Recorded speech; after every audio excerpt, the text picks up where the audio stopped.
Eu fiz um curso de tiro em 2013 e tinha um maluco no colete, Polícia Penal. Como assim Polícia Penal, né? Eu cheguei pra ele e falei assim, mano, porra é essa de Polícia Penal? Não existe Polícia Penal, né? Em São Paulo a gente chamava de SAP. Sim, sim. Né? Ah, o cara é agente da SAP. Agente da SAP, né? E aí ele chegou pra mim e falou, não, o movimento que a gente tá fazendo pra reconhecer o agente penitenciário como policial. Eu falei, ah, legal. Mas, cara, isso ficou na minha cabeça em que sentido? Você vê, 2014 o cara já tinha no colete Polícia Penal. Dezembro de 2019 veio a PEC.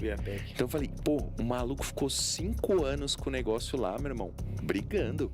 Então assim, quando eu vejo hoje como deputado federal, eu vejo categorias vindo e brigando, o agente de trânsito, né, brigando para ser reconhecido, a guarda municipal vindo para ser reconhecida.